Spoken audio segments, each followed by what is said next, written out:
about the class 8 geography chapter number 3 जिसका name है minerals and power resources. इसमें हम बात करेंगे आज। तो मिनरल्स क्या होते हैं? Minerals has a definite chemical composition. Minerals के अंदर क्या होता है? एक डेफिनिट केमिकल कंपोजिशन होता है। जैसे हम मान लो कोई बिस्किट खाते हैं तो उस बिस्किट किस से बना है हम उसको अलग नहीं कर सकते, क्योंकि वो क्या है, किसी केमिकल कंपोजिशन से बना हुआ है। ऐसे ही अगर मिनरल्स की अगर कोई रॉक है उसके अंदर कौन कौन से मिनरल्स पाए जाते हैं ये हम पता नहीं कर सकते।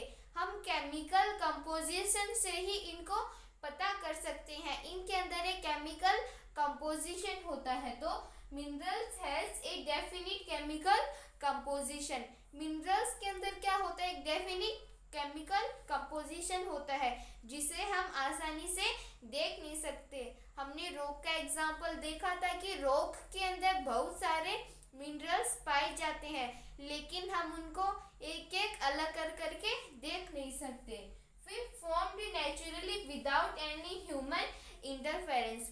और मिनरल्स जो है वो ऐसे तो है नहीं कि किसी ह्यूमन बीइंग्स ने गाड़ के रख रखा है। वो मिनरल्स जो है वो अपने आप ही कहाँ पे हमारी प्रकृति के अंदर पाए जाते हैं without any human interference.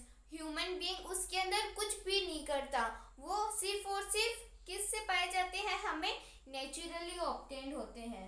Identify the minerals. हम मिनरल्स को कैसे आइडेंटिफाई कर सकते हैं? हम मिनरल्स को कैसे पहचान सकते हैं कि ये मिनरल्स है और ये कुछ और है? तो कुछ प्रॉपर्टी होती है। एक है फिजिकल प्रॉपर्टी और दूसरी है केमिकल प्रॉपर्टी। तो फिजिकल प्रॉपर्टी में क्या होता है? हम उसको कलर से पहचान सकते हैं। जैसे कोई साल्ट है उसका कलर वाइट होता है और कोल है उसका कलर ब्लैक होता है। तो हम इन दोनों को देख के आसानी से पहचान सकते हैं कि ये साल्ट है और ये कोल है, आसानी से पहचान सकते हैं। फिर है डेंसिटी। डेंसिटी मतलब गोल्ड भारी होता है। एक धातु है पाइराइट, तो पाइराइट से गोल्ड भारी होता है। तो हम इससे भी पहचान सकते हैं कि ये मिनरल है। फिर है हार्डनेस। हार्डनेस मतलब गोल्ड जो है वो आसानी से टूट जाता है, लेकिन पाइराइट जो है वो आसानी से नहीं टूटता। तो ये फिजिकल प्रॉपर्टी होती है। कौन कौन सी? एक है कलर, एक है डेंसिटी और फिर एक है हार्डनेस। तो ये तो थी फिजिकल प्रॉपर्टी। अब है केमिकल प्रॉपर्टी। केमिकल प्रॉपर्टी में क्या होता है? हम सॉल्युबिलिटी से पहचान सकते हैं। सॉल्युबिलिटी का क्या मतलब है? जैसे हमने किसका साल्ट का एग्जाम्पल ले लिया। साल्ट जो है वो पानी के अंदर अच्छे से घुल जाता है, लेकिन हम कुछ और ले लेते हैं जैसे कोल है। कोल पानी के अंदर अच्छी तरह से घुलता नहीं है। तो ये क्या है? सॉल्युबिलिटी है कि साल्ट क्या है, घुल जाता है और वो जो कोल है वो घुलता नहीं है। तो मिनरल्स क्या है? मिनरल्स एक डेफिनिट केमिकल कंपोजिशन है। हम उसको दो प्रॉपर्टी से पहचान सकते हैं, फिजिकल प्रॉपर्टी और केमिकल प्रॉपर्टी। फिजिकल प्रॉपर्टी के अंदर कलर, हार्डनेस, डेंसिटी ये तीनों आते हैं और केमिकल प्रॉपर्टी के अंदर सॉल्युबिलिटी आती है। अब हम मिनरल्स के टाइप्स के बारे में देखेंगे। So friends, our next topic is classification of minerals. तो मिनरल्स के कितने टाइप्स होते हैं या फिर मिनरल्स को किन किन टाइप में क्लासिफाई किया हुआ है? तो मिनरल्स को एक्चुअली 2 टाइप्स में क्लासिफाई किया हुआ है। फर्स्ट मेटेलिक मिनरल्स और second non metallic minerals. So what is metallic minerals? Minerals that contain one or more metals in their raw form. ऐसे मिनरल्स जो क्या करते हैं, एक या फिर एक से ज़्यादा मेटल्स को कंटेन करते हैं अपने रॉ फॉर्म के लिए। तो अब ये मेटल्स क्या होते हैं? मेटल्स होती है धातु। धातु मतलब मेटल्स वो होते हैं जो चमकते हैं, जो गुड कंडक्टर ऑफ इलेक्ट्रिसिटी होते हैं और जो क्या करते हैं, हार्ड होते हैं, उन्हें हम बोलते हैं मेटल्स। सो मेटल्स क्या होते हैं, जो चमकते हैं, जो गुड कंडक्टर ऑफ इलेक्ट्रिसिटी होते हैं, या फिर जो हार्ड होते हैं, वो क्या, उन्हें हम क्या बोलते हैं, मेटल्स। और मेटेलिक मिनरल्स जिनके अंदर एक या फिर एक से ज़्यादा मेटल्स प्रेजेंट होते हैं। अब non metallic minerals, minerals that do not contain any metals, ऐसे मिनरल्स जिनके अंदर कोई भी मेटल कंटेन नहीं होता या फिर जिनके अंदर कोई भी मेटल नहीं होता, उन्हें हम बोलते हैं non metallic minerals. So minerals को टू टाइप्स में क्लासिफाई किया है, first metallic, second non metallic. Metallic that contains one or more metals, non metallic that do not contain any metals. So ये तो थे क्लासिफिकेशन ऑफ मिनरल्स। अब हमारे metallic minerals के भी कुछ टाइप्स होते हैं, हम उनके बारे में डिस्कस करेंगे। व्हाट इज, अब है types of metallic minerals. What is the types of metallic minerals?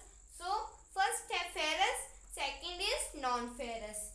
Minerals that contain iron and iron are ferrous minerals, ऐसे मिनरल्स जिनके अंदर आयरन पाया जाता है, आयरन मतलब लोहा, तो जिन भी मेटल्स के अंदर आयरन पाया जाता है उन्हें फेरस मिनरल्स बोलते हैं।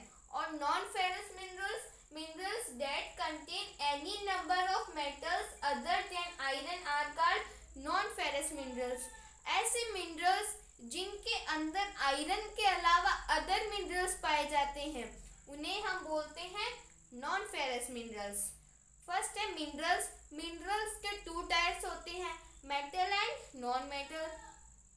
मेटल के टू टाइप्स होते हैं, ferrous and non ferrous. Ferrous मतलब जिनके अंदर आयरन होता है उसे हम फेरस मिनरल्स बोलते हैं, और जिनके अंदर आयरन के अलावा अलग जो मिनरल्स पाए जाते हैं उन्हें हम नॉन फेरस बोलते हैं। तो ये तो था क्लासिफिकेशन ऑफ मिनरल्स के बारे में। अब हम आगे बात करेंगे। अब हमारे पास है extraction of minerals. Extraction of minerals का क्या मतलब होता है? मतलब जो मिनरल्स हमारी भूमि के अंदर पाए जाते हैं हम उन्हें कैसे निकाल सकते हैं। तो मिनरल्स को एक्सट्रैक्ट करने के हमारे पास 3 पार्ट्स होते हैं, first mining, second drilling, third quarrying. Mining के भी 2 टाइप्स होते हैं, फर्स्ट ओपन कास्ट माइनिंग और सेकंड शाफ्ट माइनिंग। अब हम इन सबको डिटेल में समझते हैं। माइनिंग क्या होता है? कोई भी जो मिनरल्स है वो किसी रॉक के अंदर है और वो गहराई के अंदर, अर्थ के अंदर दबा हुआ है, तो उसको अगर हम निकालते हैं तो उसे हम क्या बोलते हैं? माइनिंग।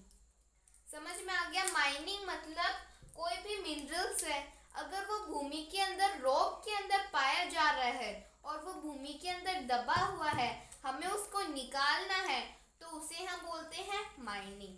माइनिंग के 2 टाइप्स होते हैं, ओपन कास्ट माइनिंग। तो ओपन कास्ट माइनिंग के अंदर क्या होता है? मान लो ये अर्थ की सरफेस है और इसमें मिनरल्स यहाँ पे हैं, यहाँ पे ये मिनरल्स है। तो अब हम इन मिनरल्स को कैसे निकालेंगे? हम यहाँ पे क्या करेंगे? गड्ढा खोदेंगे। हमने गड्ढा खोद दिया और ये मिनरल्स निकाल लिए। तो हमने इनको इजीली निकाल लिया, किससे? गड्ढा खोद के हमने इनको इजीली निकाल लिया। तो ये तो था ओपन कास्ट माइनिंग। अब है शाफ्ट माइनिंग।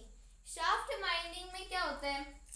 जैसे कि मान लो ये कोई अर्थ सरफेस है, इसमें कुछ मिनरल्स यहाँ पे पाए जा रहे हैं, तो इनको हम कैसे निकालेंगे?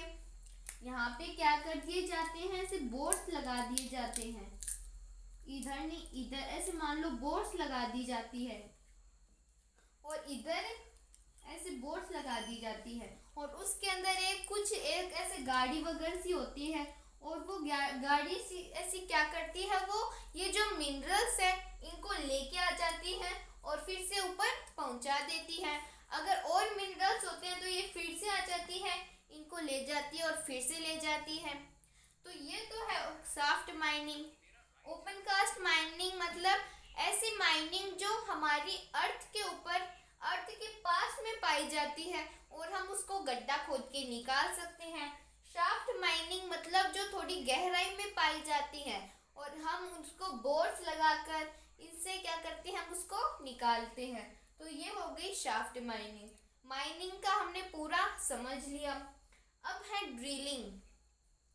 ड्रिलिंग का मतलब भी यही होता है, कोई भी अगर जो मिनरल्स है वो डीप में पाए जा रहे हैं तो इनको इस शाफ्ट माइनिंग के अलावा निकालने का दूसरा तरीका क्या होता है, ड्रिलिंग का। एक यहाँ पे एक मशीन होती है जिसके ड्रिलिंग रिग होती है। ऐसे फिर यहाँ पे क्या होती है, थ्रेड हो जाती है और वो क्या करती है, सभी मिनरल्स को निकाल लेती है। एक ऑब्जेक्ट होता है जिससे क्या होता है, ये सभी मिनरल्स उसके अंदर या फिर उसके पास से आ जाते हैं। तो ये था ड्रिलिंग मेथड। हम अगर कोई भी मिनरल्स हमारी भूमि से दूर है उनको हम दो मेथड से निकाल सकते हैं, शाफ्ट माइनिंग और ड्रिलिंग। और अगर कोई मेथड और कोई मिनरल्स हमारी भूमि के पास में है, हम एक तो उसको ओपन कास्ट माइनिंग से निकाल सकते हैं, दूसरा है क्वारिंग।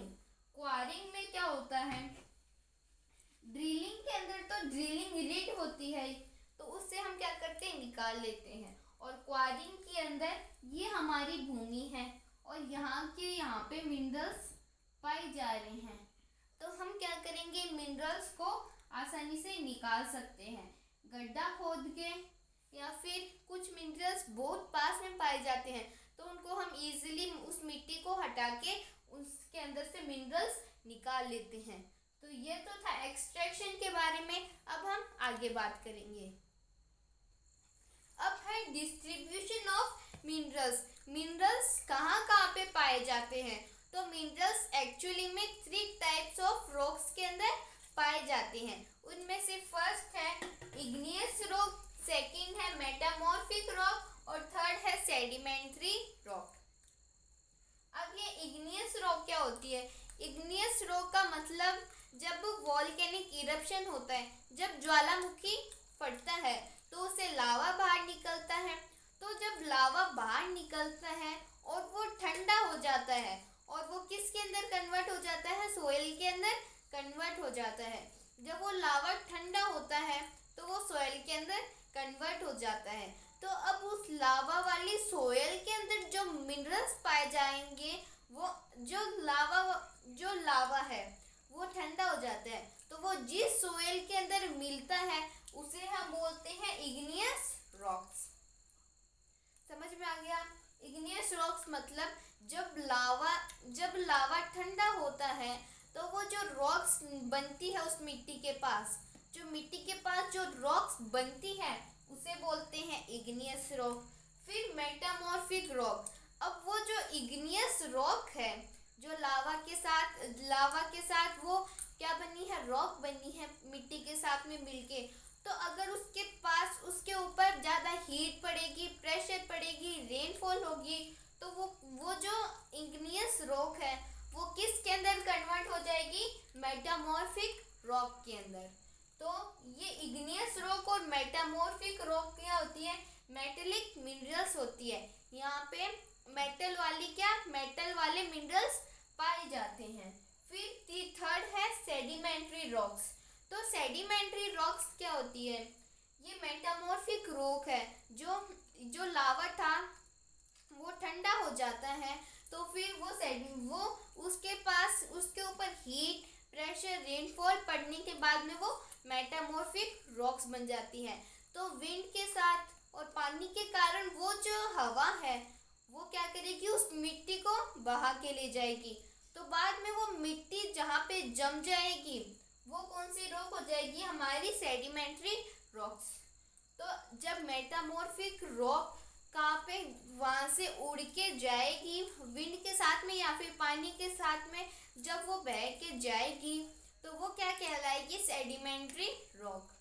तो सेडिमेंट्री रॉक के अंदर कौन कौन से मिनरल्स पाए जाते हैं, नॉन मेटेलिक मिनरल्स। तो हमने डिस्ट्रीब्यूशन ऑफ मिनरल्स के बारे में भी डिस्कस कर लिया। इस वीडियो में हमने किस किस के बारे में डिस्कस किया? मिनरल्स के बारे में, उसकी प्रॉपर्टीज़ के बारे में, टाइप्स ऑफ मिनरल्स के बारे में, एक्सट्रैक्शन ऑफ मिनरल्स के बारे में और डिस्ट्रीब्यूशन ऑफ मिनरल्स के बारे में। तो आज के वीडियो में हम इतना ही करेंगे। If you have any doubt, any problem, then please ask me in the comments. Thank you so much.